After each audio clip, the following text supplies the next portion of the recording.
All right, so this is a slow juicer. Been exploring some of these lately, and to just gather the concept, I'm really new to the idea, but I totally like it, and I'm totally in a fast right now where this would really come in handy. So I'm just looking at a few out there. Of course, they're the multi-$100 ones, and then there's the popular ones. Amongst the popular ones, you have this, that, and the other, and of course, you've got technical specifications that you can compare and contrast with. All right, here we go. Definitely nicely packed. All the items are totally packed, really nice. Here's the main guy.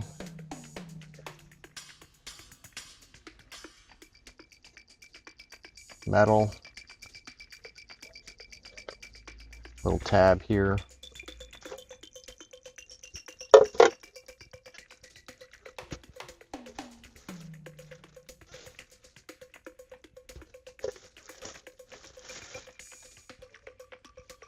Thousand milliliters. It's only in milliliters. It's got a nice feel to it.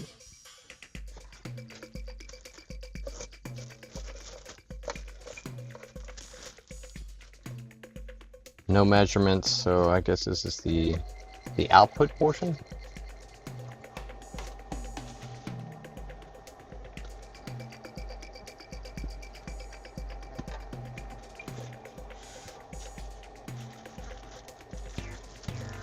Now let's see here.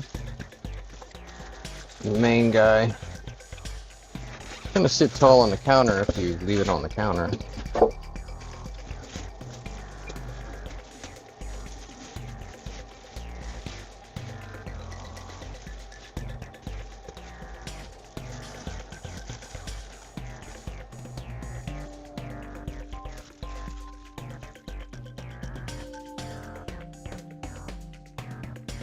Model number TM-680SJ, Sierra Juliet, 300 watts.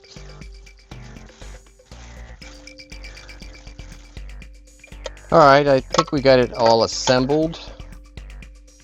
I'm tempted to give it a shot, but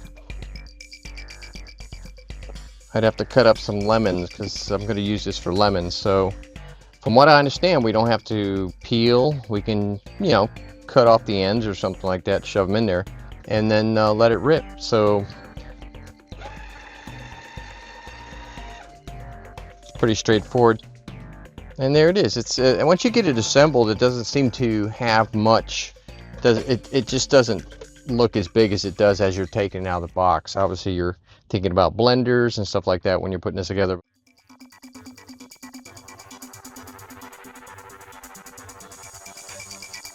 Okay, so what I got here is 6 cut lemons in half. Now, I typically, when I'm preparing a drink, the drink that I'm working with now for a fast, called the Master Cleanse diet, I work in 6 lemon batches to create, a certain amount for me to drink during the fast, daily or this, and then I run out. So I do it in 6 lemon batches. And typically I would prepare the lemons like this before I then start doing the manual squeeze. And that just became to be tedious. And when you're trying to do 10-day, 15-day fasts, this starts turning into like, well, I need to improve this process. But really, the mechanical work wasn't the problem. The problem was I don't think I was getting all of the juice out of each of these lemons with the manual squeezer. So yeah, I mean, it wasn't that bad, but it just, this is all you got left to do. You want to do it right. So I figured I'd incorporate one of these cold press juicers or masticating juicers into the process. So right now, so far, we're like barking up the tree that I would do generally. I gave you a different angle here so that you can see me putting them in here. And from what I understand, take the little plunger out, you don't need to peel them. You have to open the lid and close the lid to get it to start. So I'm going to put 1. So already, I mean, we're doing more lemons than I can do in one shot. But we'll see how long it takes and what the output is. And this would then get mixed into another batch. So far, looks like if I want to make this all fit, I got to work with about 4 lemons, and then I can press and run, so to speak.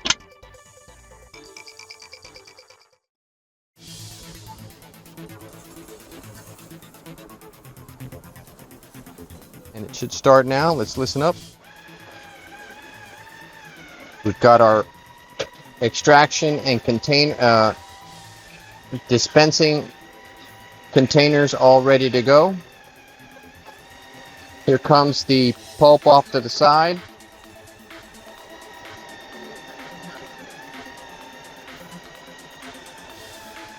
And it's really chewing right up, right? So I'm going to open this up because you can see the volume of fluid already coming through.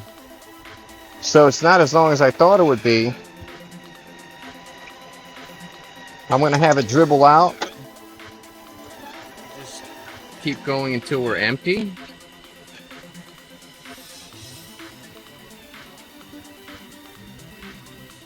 Typically on an output on this, I'm looking at maybe 8 ounces of juice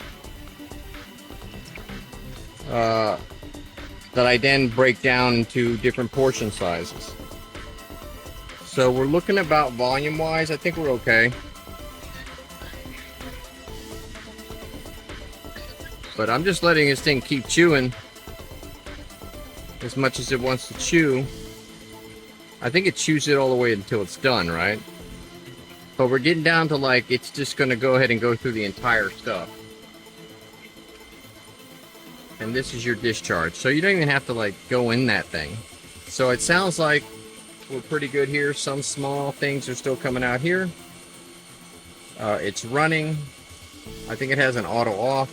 There's some thick pulp in there. I could lean it.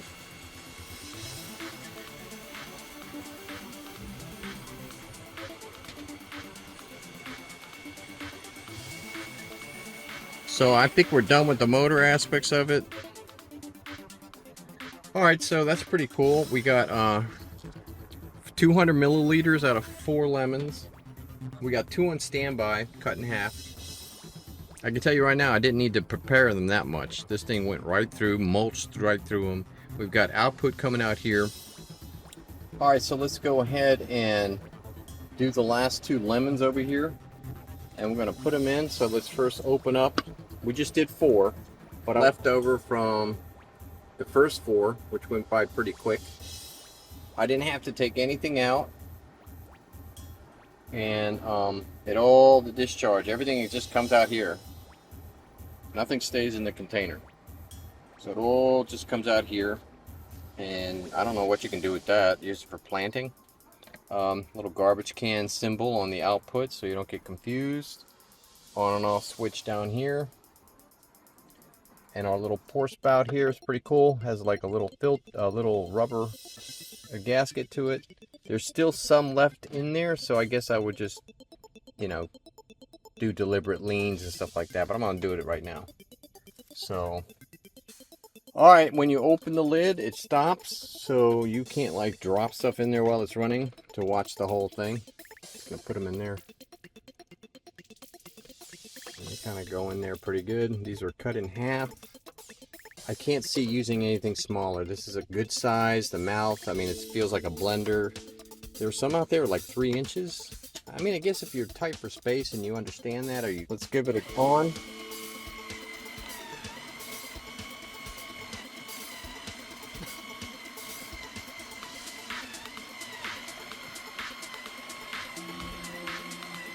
That's from the previous 4 lemons. We're just doing 2 lemons now. Going to go by these guys pretty quick.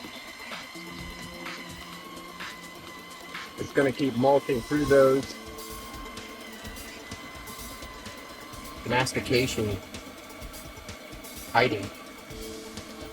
Okay, so let's see what we got here as far as on top of 200 milliliters, but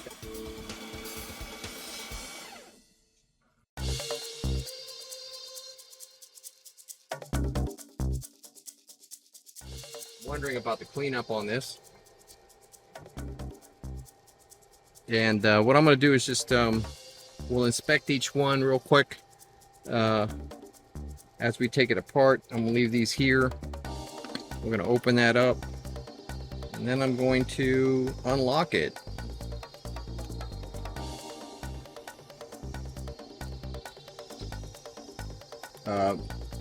Dealing with debris, so you're going to need like to watch that when you're taking this apart. This pops out, I know, because when we put it together, all the pulp is right here. I don't know. It smells like lemons, really refreshing. Now this thing comes out, right? It's got two pieces. Gotta clean those up. This little thing here could help move the pieces, just to, you know, we're mindful, you know, we don't want to waste anything, or just part of the pre-cleaning process doesn't come out. I think this whole section comes out. Hold on, let's just try and pop this off, see what happens.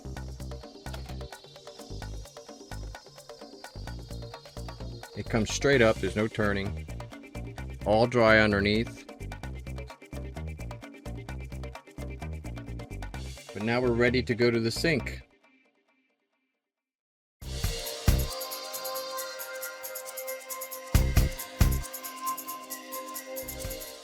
So I got to the cleaning stage and I said, well, it shouldn't be too hard to show this. So when I first got this here, it had some stuff in there and a whole bunch of pulp in here. So what I'm finding out is very difficult to get this pulp out of here. I mean, it's not easy. I sprayed a little water in there. So this tool definitely is going to have to be used to prod out this area here. This is going to be the area that requires extra cleaning attention. And there's going to be some big pulp fiction. It's going to be some big pulp parts that get wedged in there. So you're going to be required to give it a little bit of micromanagement, unless you've got a high-powered, you know, pressured sink and you can blow it out, which will mean more water. But these areas here were required the extra attention. But this thing came in handy for that, so that was good that they provided it right at the get-go, so you're not stranded in the water.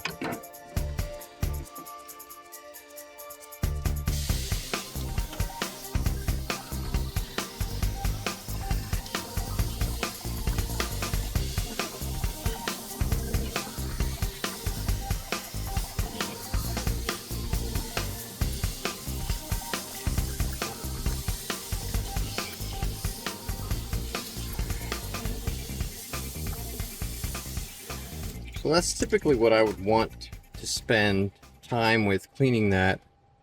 And then, okay, so that got it. So that particular burst of initial spraying managed to clean it to satisfaction here, and we're done with this part. Okay, and then I noticed there's a little lever here, and you pop it open and it gives you more access to this little area here.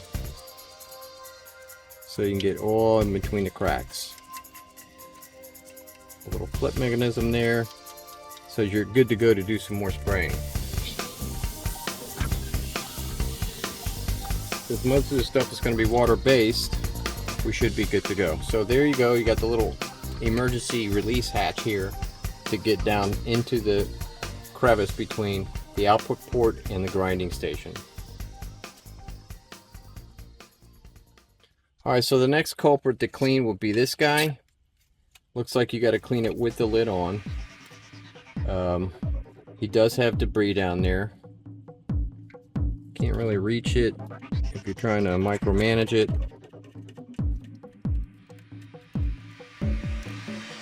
Not too bad. But there is a cleaning component to this operation. But I don't see it being much of a problem. I mean, the exchange is you're getting a healthier lifestyle for this. So spend time with the cleaning, it's not a big deal. And underneath, There's no real impacted areas either. So I think I'm ready for the rinse at this point. So let's get the rinse going. The sink doesn't have a garbage disposal, so I got to do it manually, which is fine. Old school.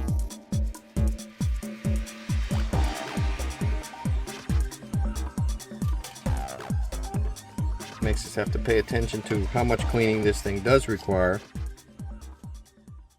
each time. So let's rinse it out. This would be hopefully the only rinse that I'd be required to do. Flipping it over, going through the cracks, and once again shuffling it around. Stop. Pretty much got it. Some jugglers, stragglers down there, but nothing. So this could be set down. We're done with that.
Okay, our next cleaning culprits are going to be the base with the little primary grinding area.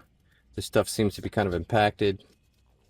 Again, you could use the little brush that it came with, but I'm just going to take some of the initials off by hand. So yeah, this is getting kind of extensive, huh?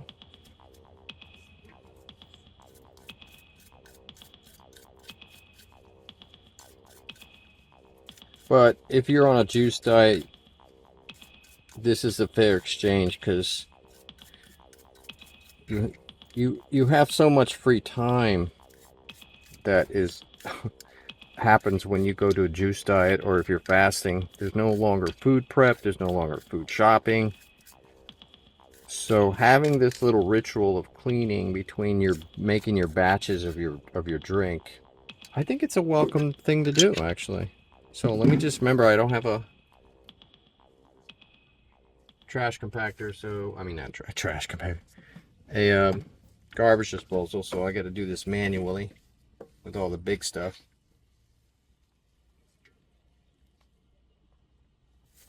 Maybe some of you are facing that situation as well. So let's hit the water now.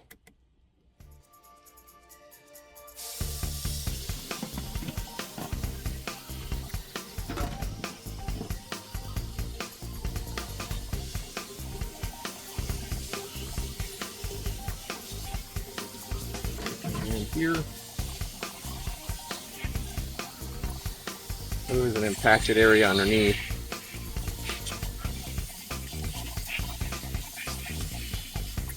Yep, a lot of people don't want to show you the extensive cleaning that this thing requires. Just think someone actually invented all of this little this thing, man. It's crazy.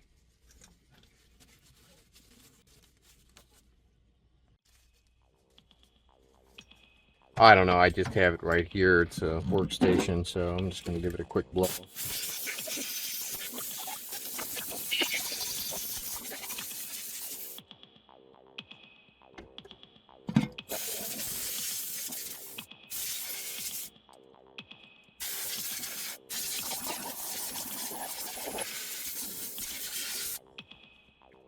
Okay, that's down.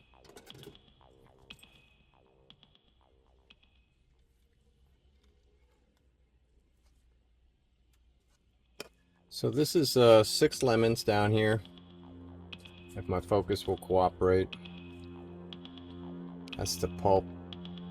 It's very refined. It's not like long, stringy. They all are about the same size too. And you can do what you want with these, man. I've kind of taken a couple of nibbles.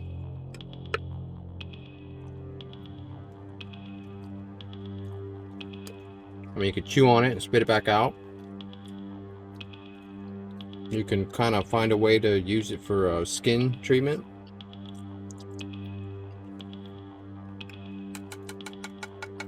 But this is going to have to be cleaned, so cleaning project number whatever.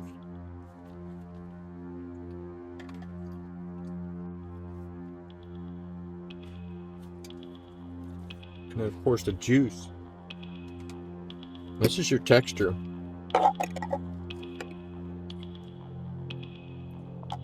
Kind of comes out like a porridge. In my case.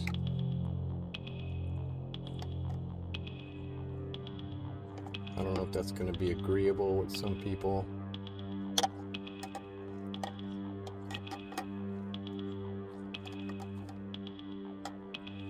It's like a porridge texture. I don't really care. In fact, having a little bit of texture to the liquid diet might not be too bad. So that's that, but generally this is going to be cleaning container number 2, and then we'll be done. Then we have to reassemble it later and then store it. So there is a procedure: opening, use, and closing of this device. So yeah, I'm just going to go ahead and I'm not really sure what I'm going to do with this stuff.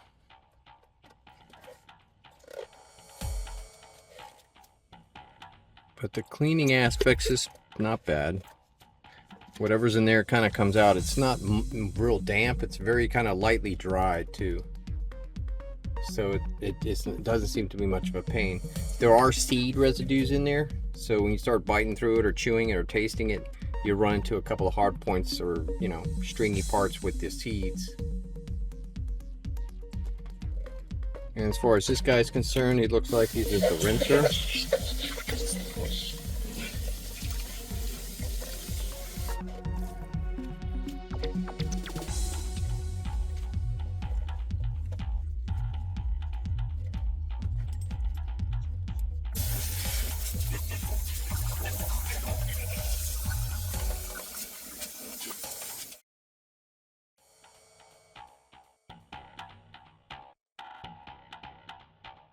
Alright guys, so we went through the process. Now we're going to reassemble.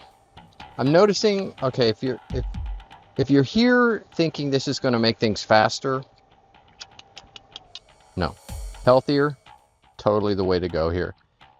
Make you be more qualitative with your time, with your eating practices, yes. Be more efficient with your food, yes. This thing will be grinding up stuff and getting down to the juices and stuff, so it definitely is going to do those things. But to make things faster, I've noticed a few presentations of this thing and they're trying to go real quick and cut and say it's easy. It's not. I'll be honest with you, this is not. This is involved and tedious. So I'm not trying to scare you off, but I'm just being honest with you. And I actually like that because it's giving me an opportunity to spend time with what I'm about to put in my mouth. You know, your eating practices, and I don't think we do that enough. We're always rushing, being efficient. Our food now has to match, you know, the speed and efficiency at these fast food restaurants, and that's not a healthy compromise. To do this for yourself, I would definitely say do it, because I'm glad I just decided to have the time and wherewithal to make this investment and to explore this. Now, is this the right one for you? You can look around. They've got the other ones that'll be like, I don't know, you can look across the board. There are many different models out there. So as far as I can tell, this one's doing the job. So I have no real gripes or complaints other than it will take a minute to clean. And I'm not complaining on that, but you know, quality, you know, time is usually necessary for quality outcomes. So spend some time cleaning this, and I wouldn't complain, because the health benefits of all this is going to be so much more of an investment that you'll quickly forget about the extra hassle and time and energy it takes to assemble this and put this together. This particular brand, I don't think, if you look at the designs, they're all about the same. I have no complaints with this one whatsoever. And quite honestly, I don't really see much more that could happen here other than a song and a dance between this one and the other two multi-$100 bracketed ones. Every other one I've seen has been under $200, and then they're on sale, so you're getting them from like, and then you got some that are way down, like in the 70s. So those won't have the auto feed. This one has the auto feed, and as you can see, you dump it and run. It plugs right in. It sounds real solid. There's no parts that fell off during the process, and I'm very happy with it so far. We'll give it some time, but this is one of the more popular ones that were out there. But there you go. I hope that presentation was informative. It was for me. I enjoyed doing it. So take care, guys.